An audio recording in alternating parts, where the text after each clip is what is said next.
ஆண்டவராகிய இயேசு கிறிஸ்துவின் நாமத்தில் அன்பின் வாழ்த்துக்கள். அன்பானவர்களே, பெரியவர்களே, தாய்மார்களே, சகோதர சகோதரிகளே, எப்படி இருக்கீங்க? நல்லா இருப்பீங்கன்னு நம்புறேன். நல்லா இருக்கணும். நன்றா இருப்பதற்காகத்தான் இந்த வசனத்தை, வார்த்தைகளை நீங்கள் கேட்கிறீர்கள். நம்ம நல்லா இருக்கணும்னு காலகாலமா, யுகாயுகமா தம்முடைய ஊழியர்கள் மூலமாக கர்த்தர் நம்மோடு பேசி வருகிறார். எத்தனையோ ஆயிரக்கணக்கான ஆண்டுகள் இந்த மனுக்குலத்தோடு ஆண்டவர் உரையாடி வருகிறார். இன்றைக்கு இருக்கிற அந்த ஊடக வளர்ச்சிக்கு நடுவில் பல்வேறு விதவிதமான இறை வார்த்தைகள் நமக்கு அருளப்படுகிறது. அந்த விதத்தில் எங்கள் பங்கிற்கு புதிய மக்களுக்கான நம்பிக்கையூட்டுகிற செய்தியை கொடுக்க இந்த நேரத்தை நாங்கள் எடுத்துக்கொண்டிருக்கின்றோம். புதிய நம்பிக்கை தருகிற செய்தி, புதிய வார்த்தைகள் மக்களுக்கு கிடைக்க வேண்டும், போய் சேர வேண்டும். இதுதான் எமது ஆசை, விருப்பம், என்னுடைய ஜெபமும் பிரார்த்தனையும். அன்பானவர்களே, உங்களிலே பலர் தொடர்ச்சியாக இந்த செய்திகளை பார்க்கிறீர்கள், கேட்டு வருகிறீர்கள். சொற்பமான மக்கள் எங்களோடு தொடர்பு கொள்றீங்க, உங்களுக்காக ஜெபிக்க வேண்டும் என்று கேட்டுக்கொள்கிறீர்கள். நாங்களும் சின்சியராக உங்களுக்காக ஜெபிக்கிறோம், உங்களுடைய பிரச்சனைகளுக்காக. சில நேரங்களில் வேலை பளு நிமித்தம் உங்களுடைய அலைபேசி எடுக்க முடியாமல் போகலாம். ஜெப எண் என்று கொடுக்கப்பட்டிருக்கிற எண், அந்த எண்ணிற்கு வருகிற எண்கள் அத்தனையும் கவனிக்கப்பட்டு, ஒருவேளை நீங்கள் அழைக்கும் போது எடுக்க முடியாவிட்டாலும், தாமதமானாலும் கூட உங்களோட நான் பேசுவதற்கு முயற்சிக்கின்றோம். முடிந்தவரை நானே நேரடியாக உங்களுக்காக ஜெபிக்கிறேன். ஸோ அவ்விதமாக ஆயிரக்கணக்கான நபர்கள் கடந்த காலங்களிலே எங்களை தொடர்பு கொண்டிருக்கிறீர்கள். இதை ஒரு மிக முக்கியமான ஊழியமாக கருதி தான் இதை செய்து வருகிறோம். வேறு எந்த விதமான எதிர்பார்ப்பு எங்களிடத்தில் இல்லை. நீங்கள் ஆண்டவரை இறுக பிடித்து கொள்ள வேண்டும், அவர் தருகிற அந்த பலத்தினால தொடர்ந்து முன்னேறணும் என்ற ஒரு எதிர்பார்ப்பு தான் எங்களுக்கு. ஆகவே இந்த நாளில் ஒரு வாக்கு தத்தத்தை சொல்ல வேண்டும் அல்லவா?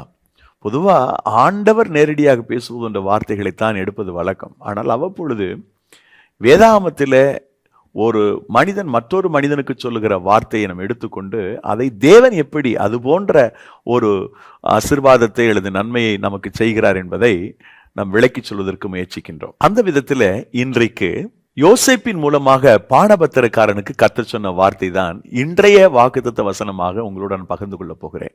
வாழ்வழிக்கும் வாக்குத்தத்தம் என்ற நமது நிகழ்ச்சியில இந்த வார்த்தைகள் உங்களுக்கு ஒரு நிச்சயம் ஒரு வாழ்வை அளிக்கும். எப்படி பானபாத்திரக்காரனுக்கு ஆண்டவர் அந்த வார்த்தையின் மூலம், யோசேப்பு சொன்ன வார்த்தையின் மூலம் ஒரு வாழ்வை அளித்தாரோ, அதுபோல இன்றைக்கு இந்த அபாத்திரனாகிய என் மூலமாக சொல்லப்படுகிற இந்த வார்த்தை உங்களுக்கு ஒரு வாழ்வை அளிக்கும்.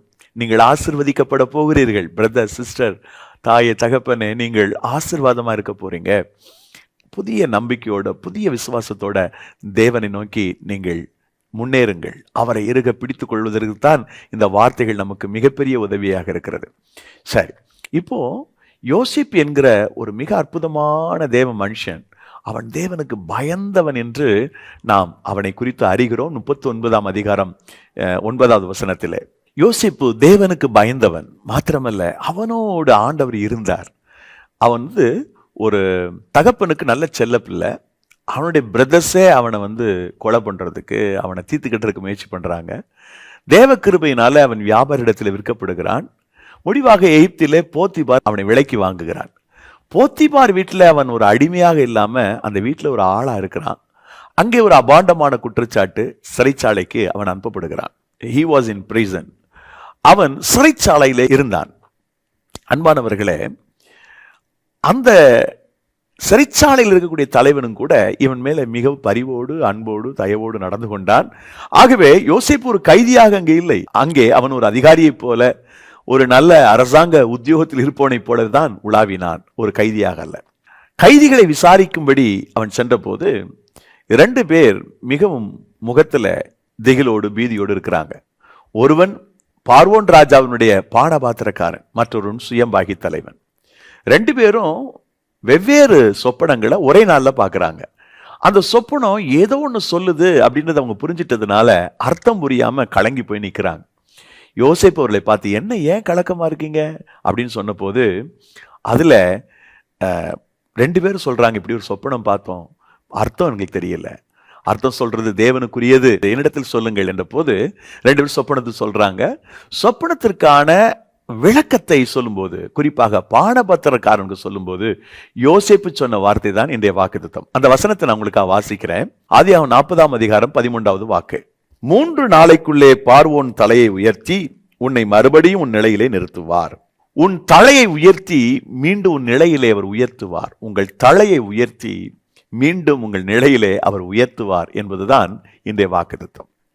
நம்முடைய தலை உயரப்போகிறது. மீண்டும் ஆண்டவர் நம்மை நிறுத்தப் போகிறார். உயர்ந்த இடத்திலே கர்த்தர் வைக்கப் போகிறார். என் அன்பு சகோதர சகோதரிகளே, பல்வேறு சூழ்நிலைக்கு நடுவிலே நாம் தலை கவிழ்ந்து வாழ்கிறோம். எப்படிலாம் இருந்தேன் பிரதர், தலை நிமிர்ந்து வாழ்ந்தேன், என்னை இப்படி தலை குனிய விட்டுட்டாங்களே, என் தலை குனிஞ்சு நான் நடக்கிறேனே, அவமானத்தினால கூனி குறுகி போய் இருக்கிறேனே என்று சிலர் புலம்புவதை பார்த்திருக்கீங்களா? தலை நிமிர்ந்து என் பிள்ளை இருக்கிறான், இன்னைக்கு எப்படியோ கஷ்டப்பட்ட பிள்ளை இன்னைக்கு என் பிள்ளை தலை நிமிர்ந்து நிற்கிறான்னு சில தாய்மார்கள் சந்தோஷமா சொல்றதை நான் கேட்டிருக்கிறேன். தலை நிமிர்தல் என்பது உயர்வுக்கு அடையாளம். இங்கே ஒரு அரசாங்க உத்தியோகத்தில் இருக்கக்கூடிய இந்த மனிதன், பானபாத்திரக்காரன், ஒருவேளை அபாண்டமான குற்றச்சாட்டுக்கள் வந்ததுனால என்னவோ சிறைச்சாலையிலே தண்டனை அனுபவித்துக் கொண்டிருக்கின்றான். எனக்கு ஏன் இந்த நிலைமை? நான் ஏன் இப்படி சிறுமிப்படுத்தப்படணும்? நான் ஏன் இப்படி கைதியா இருக்கணும்? நான் ஏன் இப்படி சிறைச்சாலையில் இருக்கணும்னு சொல்லி அவன் நொந்து நூலாகி போயிருப்பான். அன்பிற்குரியவர்களே, அவனுக்கு ஆண்டவர் ஒரு வாக்கு கொடுக்கிறார். எப்பா, உன் தலையை ஆண்டவர் நிமிர்த்துவாரு, மறுபடியும் உன் நிலையில நிறுத்துவாரு, கவலைப்படாத, உன் தலை உயர போகிறது, மறுபடியும் உன் நிலையில நீ தூக்கி நிறுத்தப்பட போகிறாய், ஆண்டவர் அதை செய்வேன் என்று சொல்கிறார். இந்த போன வேலை கிடைச்சிருமா? இழந்த பணம் திரும்ப வந்துருமா? இந்த கடன் கடன் கடன் சொல்லிட்டு எல்லாத்தையும் நான் இழந்து போய் நிக்கிறேனே, அதை திரும்பி என கைக்கு வந்துருமான்னு கேள்வி கணைகளோடு இருக்கிற என் அன்பு சகோதரனே சகோதரியே, உன் வாழ்க்கையில ஆண்டவர் எதையும் செய்ய முடியும் என்பதை நீங்கள் விசுவாசித்தால் உங்க வாழ்க்கையில எல்லாம் சாத்தியமே, எல்லாம் சாத்தியமே. மிகப்பெரிய அற்புதமான மாற்றங்களை உங்களுடைய கண்கள் காணும். உங்களுடைய கண்களில் அதை பார்ப்பீர்கள். அருளாளர் இயேசு உங்களுடைய வாழ்க்கையில் இதை செய்வார். இந்த நாள், இந்த தருணம், இந்த சமயம் ஆண்டவர் உங்களுக்கு ஒரு மிகப்பெரிய வாக்கு கொடுக்கிற சந்தோஷமான ஒரு நேரம் என்பதை மறந்து விடாதிருங்கள். உங்க தலையை அவர் உயர்த்த போகிறேன்னு சொல்றார். மீண்டும் உங்கள் நிலையிலே கர்த்தர் உங்களை நிறுத்த போகிறார். எல்லாவற்றையும் இழந்துட்டோமே வருத்தப்படாதீங்க. எதை இழந்தீங்களோ அதை திருப்பி நீங்கள் எடுத்துக்கொள்வதற்கு கர்த்தர் உதவி செய்வார். திருப்பிக் கொள்வதற்கான ஆசீர்வாதம், திருப்பிக் கொள்வதற்கான அந்த பிளஸிங்ஸ் நமக்கு இருக்கு. ஆண்டவர் விட மாட்டார். நமக்கு அந்த ஆசீர்வாதத்தை கொடுப்பார், அந்த நன்மையை அவர் கொடுப்பார். அதனால தைரியமா இருங்க, தைரியமா இருங்க. இப்போ தேவன் யோசேப்பின் மூலமாய் சொன்ன வார்த்தையின்படியே இந்த வார்த்தை 40ஆம் அதிகாரம் ஆதியாகமம் 13ஆம் வசனத்துல வருது. ஆனா அது எப்போ நிறைவேறுதுன்னு சொன்னா, நிறைவேறுவதாக சாட்சி சொன்ன வசனம் 41:13. இவ்வளவு அழகு பாருங்க. 40:13 கர்த்தர் அவனுக்கு ஒரு வாக்கு கொடுக்கிறார். 41:13 அவன் சாட்சி சொல்றான். எனக்கு நடந்துச்சு, யோசேப்பு சொன்ன மாதிரி நடந்துச்சு, என் தலையை உயர்த்துவேன்னு சொன்னாரு, என்னை மீண்டும் அந்த நிலையில நிறுத்துவேன்னு சொன்னாரு, அது அப்படியே நடந்துச்சு அப்படின்னு அவன் சாட்சி பகிர்கிறான். ஆச்சரியம். ஆதியாகமம் 40:13 தேவனுடைய வாக்கு அங்கே தெரிவிக்கப்படுகிறது. ஆதியாகமம் 41:13 சாட்சி சொல்றான். அந்த வசனத்தை உங்களுக்கு வாசிக்கிறேன் பாருங்களேன். அவன் எங்களுக்கு சொல்லி அர்த்தத்தின்படியே நடந்தது, என்னை திரும்ப என் நிலையில நிறுத்தி அவனை தூக்கி போடுவித்தார் என்றான். யோசேப்பு சொன்னது மாதிரியே நடந்துட்டு என்று சொன்னான். அன்பு சகோதர சகோதரிகளே, இன்று ஆண்டவர் என்ன சொல்லுகிறாரோ அது மிக துரிதமாக உங்கள் வாழ்க்கையில் நடக்கும். இயேசு உங்களுடைய ஜீவிதத்தில் இதை செய்ய போகிறார். எத்தனை பேர் இதை சந்தோஷமா நினைக்கிறீங்க? என் வாழ்க்கையில கர்த்தர் அற்புதம் செய்வாருங்க, என் ஜீவிதத்துல கர்த்தர் அதிசயமான காரியத்தை செய்வார், என் தலையை மீண்டும் கர்த்தர் உயர்த்துவார், என்னை பழைய நிலையில் அவர் நிறுத்துவார் என்று நீங்கள் நம்பினால் ஆண்டவர் உங்கள் வாழ்க்கையில் அதிசயங்களை செய்வார். இயேசு கிறிஸ்துவனுடைய அந்த பேராசீர்வாதம், அந்த நன்மை உங்களுக்கு உண்டாகும். அன்பானவர்களே, பிரிய சகோதர சகோதரிகளே, இந்த அருமையான நாளில என் தேவனாகிய கர்த்தர் உங்களை அன்போடு அழைக்கிறார், உங்களை அன்போடு அழைக்கிறார். அவருடைய அந்த வார்த்தைகளை கேட்பதற்கு, அவருடைய ஆலோசனை பெறுவதற்கு. வழக்கமா ஒவ்வொரு வாக்குத்தத்தத்தையும் சொல்லும் போது ஆண்டவருடைய நிபந்தனை அல்லது ஆண்டவர் சொல்லக்கூடிய ஆலோசனை இதை உங்களுக்கு சொல்றது வழக்கம். சரி, இந்த வாக்கு தத்தம், இந்த வார்த்தையின்படி என் வாழ்க்கையில கர்த்தர் என்னை மறுபடியும் என் தலையை நிமிர்த்துறதுக்கும் என் நிலையில பழையபடி உயர்த்துறதுக்கும் நான் என்ன பண்ணணும் அப்படின்னு கேட்டீங்கன்னா, அதுக்கு பைபிள் சொல்லக்கூடிய ஆலோசனை நேரடியா இல்லை. ஆனா இங்கே நேர்மையாய் நடக்க வேண்டும் என்கின்ற ஒரு பதிலை நான் வேதாகமத்திலிருந்து பெற்றுக்கொள்கிறேன்.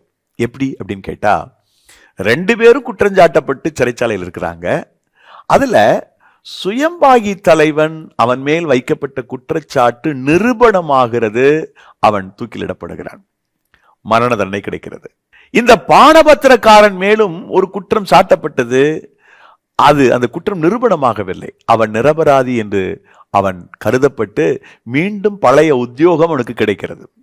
எப்படி பழைய உத்தியோகம் கிடைக்கும்னு சொன்னா, பிரியமானவர்களே, அவன் நேர்மையானவனாக இருந்தால் மாத்திரம்தான் பார்வோனுடைய சமூகத்திலே, பார்வோனுடைய அந்த அவையிலே, பார்வோனுக்கு மிக அருகில் இருக்கிற பாக்கியம், பார்வோனுக்கு பானபத்திரக்காரனா இருக்கின்ற ஒரு ஸ்லாக்கியம் கிடைக்கும்.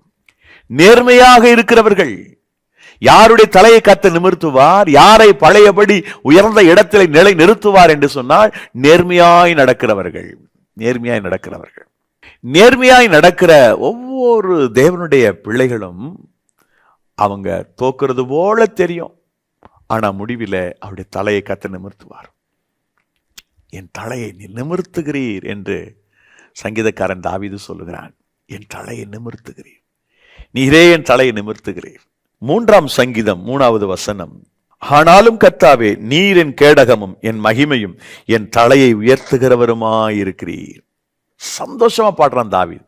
அதனால இந்த பானபத்திரக்காரனுடைய தலை உயர்த்தப்பட்டு அவனுடைய நிலையிலே நிறுத்தப்பட்டதற்கு நான் மற்றொரு உதாரணமாக தாவீதை எடுத்துக்கொள்ள விரும்புகிறேன். தாவீதினுடைய வாழ்க்கையில ஆண்டவர் நேர்மையா நடந்ததுனால அவன் தலையை கர்த்தர் எப்படி உயர்த்தினார், அவனுடைய நிலையிலே கர்த்தர் எப்படி நிறுத்தினார் என்பதை நான் உங்களோடு கூட பகிர்ந்து கொள்ள வேண்டும் என்று விரும்புகிறேன். நேர்மையா நடக்கிறவர்களுக்குரிய ஆசீர்வாதங்கள் அளவிட முடியாது. நேர்மையாய் நடக்கிறது ரொம்ப ரொம்ப முக்கியம். நீதிமொழிகள் 28:6 சொல்லுகிறது, 2 வழிகளில் நடக்கிற திரியாவரக்காரன் ஐஸ்வர்யவானாய் இருந்தாலும் நேர்மையாய் நடக்கிற தரித்திரன் அவனிலும் வாசி என்று ஞானி சாலமோன் சொல்லுகிறான். ஏசாயா 57:2 நேர்மையாய் நடக்கிறவர்கள் சமாதானத்துக்குள் பிரவேசிப்பார்கள் என்று சொல்லப்பட்டிருக்கிறது. ஆக நேர்மையாய் நடக்கிறது ஒரு மிகப்பெரிய ஒரு ஆசீர்வாதம். இந்த நேர்மையாய் நடக்கிறவங்களுடைய தலையைத்தான் கர்த்தர் நிமிர்த்துவார். இந்த நேர்மையாய் நடக்கிறவருடைய தலையைத்தான் கர்த்தர் நிமிர்த்தி அவர்களை உயர்ந்த நிலைகளை நிறுத்துவார்.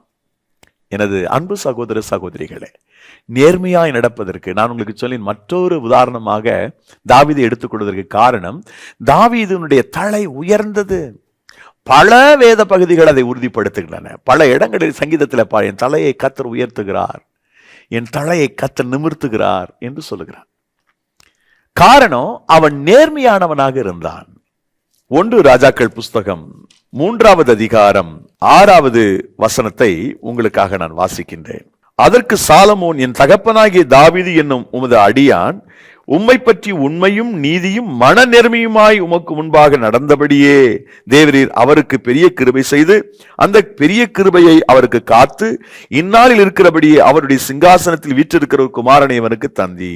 நேர்மையுமாய் என் தந்தை உமக்கு முன்பாக நடந்தான் என்று சாலமோன் சொல்லுகிறான். நேர்மையா என் தந்தை தாவீது நேர்மையாய் நடந்தான், நேர்மையாய் ரொம்ப கரெக்டா நடந்தான். அதனாலதான் தாவீதினுடைய தலையை கர்த்தர் உயர்த்தினார். தாவீதும் தன்னுடைய சங்கீதங்களுக்கு நடுவில் இதை பாடுகிறான். சங்கீதம் 25:21 இப்படி எழுதப்பட்டிருக்கிறது, உத்தமமும் நேர்மையும் என்னை காக்க கடவுது. நேர்மையா வாழணுன்றதுல ரொம்ப கவனமா இருந்திருக்கிறார் இந்த தாவீது. சோ தாவீதினுடைய லைஃப், தாவீதினுடைய வாழ்க்கையில அவர் துக்கப்பட்ட காலங்கள் இருந்தன, அவமானப்படுத்தப்பட்ட காலங்கள் இருந்தன, அவர் தோற்று போன சூழ்நிலைகள் இருந்தன. ஆனால் அவைகளுக்கு நடுவிலே அவர் நேர்மையாய் நடந்ததுனால அந்த மனிதனுடைய தலையை கர்த்தர் நிமிர்த்தி பழையபடி அவன் நிலையிலே கர்த்தர் உயர்த்தினார். பழையபடி என்பது சொல்வதை விட எல்லாத்துக்கும் மேல அவன் நினைச்சதை விட, வேண்டிக்கிட்டதை விட மிகப்பெரிய அளவிலே தாவீதினுடைய அந்த வலிமை, தாவீதினுடைய அந்த வல்லமை, பலன் உயர்ந்ததாக இருந்தது. என் அன்பு தேவ பிள்ளைகளே, சகோதர சகோதரிகளே, நேர்மையாய் நடந்து கொள்ளுங்கள். அப்படி தாவீது நேர்மையாய் நடந்த நிகழ்வுகள் நிறைய இருக்கு. அதுல ஒரு 3 நிகழ்வுகளை நான் உங்களுக்கு சொல்லணும்னு நினைக்கிறேன். நேர்மையாய் நடந்து கொண்ட நிகழ்வுகள். உடன்படிக்கையில ரொம்ப நேர்மையாய் இருக்கின்றவன் தாவீது. யோனத்தானும் அவனும் உடன்படிக்கை செய்து கொண்டார்கள். யோனத்தான் தன்னுடைய தகப்பன் சவுல் தாவீதை வெறுக்கிறான், அவனுடைய ஜீவனை எடுக்க முனைகிறான் என்பதை யோனத்தான் அறிந்திருந்த போதிலும், தன்னுடைய தந்தைக்கு பிறகு ராஜாதிபத்தியம் தனக்குத்தான் வர வேண்டும் என்ற நிலையிலே தன்னுடைய பதவிக்கே பங்கம் விளைவிக்கக்கூடிய மற்றொருவன் எழும்புகிறான் என்ற அந்த பொறாமையும் யோனத்தானுக்கு இல்லாம தாவீதை மிகவும் சிநேகித்தான். தாவீது மேல் மிகவும் அன்புள்ளவனாயிருந்தான். தாவீதும் யோனத்தானும் உடன்படிக்கை செய்து கொண்டார்கள் என்று 1 சாமுவேல் புத்தகத்திலே வாசிக்கிறோம். 18ஆம் அதிகாரத்தில் உடன்படிக்கை செய்து கொண்டார்கள். இந்த உடன்படிக்கையை தாவீது மிக கவனமாக அவன் நினைவு கூறுகிறான். தாவீதும் யோனத்தானும் உடன்படிக்கை செய்து கொண்ட அதிகாரம் 20. ஆனால் தாவீதும் யோனத்தானும் மிகவும் நேசமாய் இருந்தார்கள் என்பதை 1 சாமுவேல் 18ஆம் அதிகாரம் சொல்லுகிறது. 1 சாமுவேல் 20ஆம் அதிகாரம் 40-41 வசனங்களை பார்த்தால் அவர்கள் இருவரும் ஆணையிட்டுக் கொண்டார்கள். இந்த ஆணையிட்டுக் கொண்டதில் அல்லது உடன்படிக்கை செய்து கொண்டதில் தாவீது மிகவும் நேர்மையாக இருந்தான். தன் நண்பன், தன்னுடைய சிநேகிதன் என்பதிலே அவன் ஒரு நாளும் அவனை மறக்கல. யோனத்தான் இறந்து போது கூட அவன் அழுதான். யோனத்தான் இறந்த போது அவன் மிகவும் அழுதான். கடைசியாக யோனத்தான் தாவீதும் பிரியும் போது 1 சாமுவேல் 20ஆம் அதிகாரத்தின் இறுதியில பாத்தீங்கன்னா அப்பவும் யோனத்தானை பிரிய முடியாம அழுகிறான் தாவீது. யோனத்தான் அழுதான். யோனத்தான் செத்த போது அவன் எப்படி அழுதான் என்பதை 2 சாமுவேல் 1ஆம் அதிகாரத்துல இறுதியில நீங்க பார்க்க முடியும். அந்த மனிதனுடைய சிநேகம் அவனுக்கு ஸ்திரீகளின் சிநேகத்தை விட அதிகமாக இருந்தது என்று வேதத்தில் வாசிக்கிறோம். அவ்வளவு அவன் நேசித்தான், அன்பு கூர்ந்தான். என் அன்பு தேவனுடைய பிள்ளைகளே, அத்தோடு அவன் செய்த உடன்படிக்கை, அவர்கள் செய்து கொண்ட ஆணையை அவன் எப்படி நிறைவேற்றுகிறான், அதில் எப்படி நேர்மையா இருக்கிறான் பாருங்கள். 2 சாமுவேல் புத்தகம் 9ஆம் அதிகாரம் முழுமையை வாசித்து பாருங்க. யோனத்தானுடைய பிள்ளைங்க யாராவது இருக்கிறாங்களா அப்படின்னு கேட்டப்போ மேவிபோசேத்துன்னு ஒருத்தர் இருக்கிறான். அவன் காலு நடக்க முடியாது.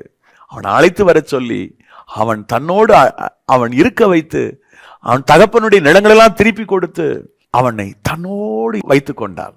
தன் நண்பனிடத்தில் செய்து கொண்ட அந்த உடன்படிக்கையை, அந்த ஆணையை நிறைவேற்றுவதில் அவன் எவ்வளவு நேர்மையாய் இருந்தான் என்பதை நீங்கள் கவனியுங்கள். நேர்மையாய் நடந்து கொண்டான், நேர்மையாய் நடந்து கொண்டான். இரண்டாவதாக, அபிஷேகத்தை கனப்படுத்துவதிலே அவன் எவ்வளவு நேர்மையை கையாண்டான். ஒரு மனிதனை தேவனே அபிஷேகம் பண்ணுகிறார். ஒரு மனிதனை கர்த்தர் அபிஷேகம் பண்ணிட்டா அவனை தொடுவதற்கு தேவன் அனுமதிப்பதில்லை.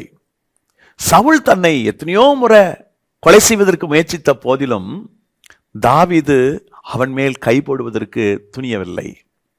அபிஷேகம் பண்ணிட்டார்னா, கர்த்தர் அபிஷேகம் பண்ணிட்டார், அவ்வளவுதான், அது அவருடைய ப்ராப்பர்ட்டி. அபிஷேகம் பண்ணுவித்தின் மேல் கையை போடக்கூடாததுல மிக தெளிவா இருந்தா, அதுல மிக நேர்மையா இருந்தான். பல்வேறு நேரங்களிலே தாவீது சவுலை கொன்று விடுவதற்கான சந்தர்ப்பம் கிடைத்தது. 1 சாமுவேல் 26ஆம் அதிகாரத்தில் ஒரு முறையும் 1 சாமுவேல் 28ஆம் அதிகாரத்தில் ஒரு முறையும் சந்தர்ப்பம் கிடைக்கிறது. இந்த 2 சந்தர்ப்பத்திலையுமே ஒரு சந்தர்ப்பத்தில் அந்த சவுல் ராஜாவினுடைய வஸ்திரத்தின் ஓரத்தை கத்திரிச்சுட்டு வந்துடுறான். அதுக்கு அவனுடைய மனசு அடிச்சுக்கிச்சான். இன்னொரு சந்தர்ப்பத்தில் ராஜா தூங்கிட்டு இருக்கும்போது தலைமாட்டுக்கு போய் அவன் தலைமாட்டில் இருக்கக்கூடிய செம்பு ஈட்டிகளை எடுத்துக்கொண்டு வந்து விட்டான். தான் இன்னும் உங்களை நேசிக்கிறேன், உங்களுக்கு நான் தீங்கு செய்ய மாட்டேன், நீங்க தேவனால் அபிஷேகம் பண்ணப்பட்டவர்கள் என்பதை அவன் சவுலுக்கு உணர்த்தி காண்பித்துக் கொண்டே இருக்கிறான். தேவன் அவரை அபிஷேகம் பண்ணியிருக்கிறார். அபிஷேகம் பண்ணப்பட்டவர் மேல என் கையை போடக்கூடாது, தேவ குற்றம். இதில் ரொம்ப நேர்மையா இருந்தான் இந்த தாவீது. ஆகவேதான் தாவீது உயர்த்தப்பட்டான், ஆகவேதான் தாவீதுனுடைய தலை உயர்த்தப்பட்டது. அதே போல மூன்றாவதாக மற்றொரு நிகழ்வு 2 சாமுவேல் புத்தகம் 16ஆம் அதிகாரத்துல அப்சலோம், அதாவது தாவீதுடைய மூத்த மகன் அப்சலோம் அப்பாவுக்கு எகென்ஸ்டா வேலை செய்து அப்பாவுடைய சீட்டை காலி பண்றதுக்கு முயற்சி பண்றான். தகப்பனை கொன்று போடுவதற்கு அப்சலோம் வேகமாய் புறப்பட்டு வருகிறான். தாவீதோடு அபிஷாய், யோவா போன்றவர்கள் உயிர் தப்ப ஓடிக்கொண்டிருக்கிறார்கள். அந்த நேரத்தில் சவுலுடைய வீட்டை சேர்ந்த ஒருவன் சீமை என்பதனுடைய பெயர், தாவீதே நொந்து போய் கொண்டிருக்கிறான். அவனை பார்த்து பேலியாளின் மனுஷனே தொலைந்து போ, தொலைந்து போ, இரத்த பிரியனே என்று அவன் கல்லை எடுத்து எரிகிறான், மண்ணை வாரி இறைக்கின்றான். அபிஷாய் சொல்றான், ஆண்டவனே இந்த செத்த நாய் உங்களை திட்டுறானே, ஒரு வார்த்தை சொல்லுங்க, நான் சாகடிச்சிடறேன்றான். இல்லப்பா வேண்டாம், அவன் நிந்தித்த நிந்தனைக்கு பதிலாக தேவன் நன்மை சரி கட்டுவார். நிந்திக்க ஆண்டவர் அனுமதிச்சிருக்கிறார், விட்டு பாருங்கள், தகப்பனை கொள்ள வந்த அப்சலோம் கர்வாலி மரத்தில் அவனுடைய முடி மாட்டிக்கொள்கிறது. யோவாப் பின்பதாக போய் அப்சலோமை வெட்டி போடுகிறான். தாவீதினுடைய மகன், மூத்த மகன் மரித்து போகிறான். மீண்டும் ராஜ்யபாரம் தாவீதின் பக்கம் திரும்புகிறது. இதை கேள்விப்பட்ட சீமேயி எல்லாரும் எதிர்கொண்டு போவதற்கு முன்பதாக ஆற்றை கடந்து போய் தாவீதினுடைய பாதத்தில் விழுந்து மன்னிப்பு கேட்கிறான். தெரியாம திட்டேன், குற்றத்தை மன்னிங்கன்றான். அப்போ தாவீது அவனுக்கு ஒரு வாக்கு கொடுக்கிறான். நான் அவனை செய்யறதில்லை, நான் அவனை தண்டிக்க மாட்டேன், அவனை மன்னிச்சு விட்டுறான். தாவீதினுடைய அந்த சிந்தனை ஆச்சரியமானது. தான் சொன்ன வாக்கை கடைசி வரைக்கும் காப்பாற்றினான். ஆனால் அவன் எவ்வளவு ஆபத்தானவன் என்பதை தன் மகனுக்கு சொல்லாமல் அவன் இருக்கவில்லை. சொல்லிட்டான், அவன் விஷயத்துல கவனமாயிரு, நான் ஆணையிட்டுட்டேன், நான் ஒரு வாக்கை கொடுத்துட்டேன், அதுல நான் கடைசி வரைக்கும் நேர்மையா இருக்கணும், அதுல நேர்மையா இருந்துட்டேன், அதனால நீ ரொம்ப கவனமாயிரு, அவன் விஷயத்துல ரொம்ப ஜாக்கிரதையாயிரு என்று தன்னுடைய அந்திய காலத்திலே சாலமோனிடத்துல தாவீது சொல்லுகிறதை நாம் 1 ராஜாக்கள் புத்தகத்துல வாசிக்கிறோம், முதல் 2 அதிகாரத்துல. என் அன்பு சகோதர சகோதரிகளே, நேர்மையாய் நடந்தான் இந்த தாவீது.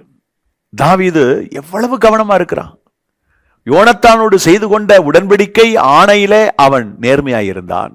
அபிஷேகம் பண்ணப்பட்ட சவுல் விஷயத்துல அவன் அபிஷேகத்திற்கு கனத்தை கொடுத்து நேர்மையாய் நடந்தான். தன்னை நிந்தித்த சீமைக்கு அவன் கொடுத்த வாக்கிலே அவன் நேர்மையாய் நடந்தான் கடைசி வரைக்கும். தாவீது நினைச்சிருந்தா அப்பமே இந்த சீமைய சாப்டர் க்ளோஸ் பண்ணிருக்கலாம். ஆனா நேர்மையாய் நடக்கிறவன் தாவீது. நேர்மையானவனாக இருந்ததுனாலதான் ஒரு ஆடு மேய்க்கிறவனாய் இருக்கிற தாவீதை கர்த்தர் அரசனாக மாற்றினார். அவன் தலையை உயர்த்தினார், அவன் தலையை நிமிர்த்தினார். மிகப்பெரிய ஆசீர்வாதம் தாவீதினுடைய லைஃப்ல, வாழ்க்கையில. என கண்பானவர்களே, நீங்கள் உயர்த்தப்படுவது, நீங்கள் கனப்படுத்தப்படுவது, நீங்கள் ஆசீர்வதிக்கப்படுவது எதன் அடிப்படையில் தெரியுமா? நேர்மையாய் நடப்பதில் இருக்கிறது. யாரு வேணாலும் என்ன வேணாலும் பண்ணிட்டு போட்டு விட்டுருங்க. அவங்களா இப்படி இருக்கிறாங்களே, அவங்களா இப்படி இருக்கிறாங்களே, அநியாயம் பண்றாங்களே, நான் தானே கஷ்டப்படுறேன், இவ்வளவு நேர்மையா இருந்து எனக்கு என்ன பலன், அப்படிலாம் முறுமுறுக்காதங்க. நீங்க நேர்மையா நடந்தீங்கன்னா பொறுத்திருந்து பாருங்க, உங்களை கர்த்தர் எங்க வைக்கிறான்னு பாருங்க, உயர்த்துவார் கண்டிப்பா. நேர்மையற்று நடக்கிறவங்க நிச்சயம் தண்டிக்கப்படுவார்கள். அவங்களை கம்பேர் பண்ணாதீங்க உங்களோட. நீங்க நேர்மையானவர்களாக வாழ கர்த்தரால் அழைக்கப்பட்டிருக்கிறீர்கள். நேர்மையாய் வாழ ஒப்பு கொடுங்க. எப்படி மீண்டும் பானபத்திரக்காரன் தன் நிலையிலே உயர்த்தப்பட்டானோ, அவனுடைய தலையை கர்த்தர் நிமிர்த்தினாரோ, அது மாதிரி தளகவழ்ந்து போனவன் வாழ்க்கை கர்த்தர் நிமிர்த்த போகிறார். எல்லாவற்றையும் இழந்த நிலையில் இருக்கிற உங்களுடைய வாழ்க்கையில மீண்டும் அந்த சகாயத்தை, மேன்மையை, உயர்வை கர்த்தர் உங்களுக்கு கொடுக்க விரும்புகிறார். நீங்க இதை நம்புங்க, நிச்சயம் நடக்கும். அன்பானவர்களே, நான் தலை கவிழ்ந்து வெட்கத்தோடு வாழ்கிறேன், அவமானத்தோடு வாழ்கிறேன் என்று நீங்கள் சொல்லலாம். நிறைய இழந்துட்டேன் பிரதர், இனிமே என்ன நடக்க இருக்கிறது என்று நீங்கள் கேட்கலாம். ஆண்டவருடைய வாக்கு சொல்லுகிறது, நான் உன் தலையை நிமிர்த்துவேன், மறுபடியும் உன்னுடைய உயர்ந்த நிலையிலே உன்னை நிலை நிறுத்துவேன் என்று கர்த்தர் சொல்லுகிறார். இதற்கு நான் என்ன செய்யணும்னு கேட்டா, நேர்மையாய் நடக்கணும், அவ்வளவுதான். ஆண்டவரே, நேர்மையாய் நடக்கிறேன் என்று சொல்லுங்கள், ஆண்டவர் உங்கள் தலைகளை உயர்த்துவார். ஜெபம் செய்வோம். நேசிக்கிற எங்கள் பரலோக தந்தையே, ஆசீர்வாதமான இந்த அருமையான தருணத்திற்காக நன்றி. இந்த வார்த்தைகளை கேட்டுக்கொண்டிருக்கிறேன் அன்பு சகோதர சகோதரிகள் ஒவ்வொருவரையும் ஆசீர்வதியும். உம்முடைய பிள்ளைகளுடைய தலையை நிமிர்த்துவீராக. அவமானத்துக்கு பதிலாக ஆச்சரியமான உயர்வுகளை தாரும். புலம்பலுக்கு பதிலாக ஆனந்த களிப்பை பிள்ளைகள் பெற்றுக்கொள்ளட்டும். அதே போல என் அன்பு சகோதர சகோதரியுடைய வாழ்விலே காணப்படக்கூடிய எல்லா இழப்புகளுக்கும் ஈடாக இரட்டிப்பான பன்மடங்கான ஆசீர்வாதத்தை பிள்ளைகளுக்கு கொடுத்து ஆசீர்வதித்து உயர்த்தும்படி செபிக்கிறேன். இப்படி பொற்கரத்தில் ஒப்புக் கொடுக்கிறோம். எல்லா துதி கன மகிமை யாவும் ஒருவருக்கே செலுத்துகிறோம். இயேசு கிறிஸ்துவின் இன்ப நாமத்தில் செபிக்கிறோம் ஜீவனுள்ள நல்ல பிதாவே, ஆமென், ஆமென். அன்பானவர்களே, இவ்வளவு நேரம் பொறுமையோடு இந்த வார்த்தைகளை கவனித்து கேட்டதற்காக நன்றி. கர்த்தர் உங்களை ஆசீர்வதிப்பாராக. காலை எழுந்த உடனே ஒரு வசனத்தை கேட்டபடி வாழ்க்கை துவக்கணுன்றதுக்காக 1 நிமிட வாக்குத்தத்தம் நிபந்தனையோட 1 நிமிஷம் தான் 60 செகண்ட் உங்களுடைய வாட்ஸ்அப் எண்ணுக்கு இந்த வசனங்கள் அனுப்பி வைக்கப்படுகிறது ஒளி வடிவமாக. இந்த வாக்குத்தத்தத்தை நீங்கள் பெற விரும்பினால் 9600662466 என்ற எண்ணிற்கு வாக்குத்தத்தம் தேவை என்று டெக்ஸ்ட் பண்ணுங்க. முடிந்தால் உங்களுடைய டிஸ்ட்ரிக்ட், உங்களுடைய நேம் இதை குறிப்பிடுங்க. ஆங்கிலத்தில் தேவைன்னு விரும்பினா 9943921251 என்ற எண்ணிற்கு நீட் ப்ராமிஸ் டெக்ஸ்ட் பண்ணுங்க. உங்களுடைய name and district name include பண்ணுங்க. இந்த வசனங்கள் உங்களுக்கு மிகுந்த ஆசீர்வாதமா இருக்கும். God bless you.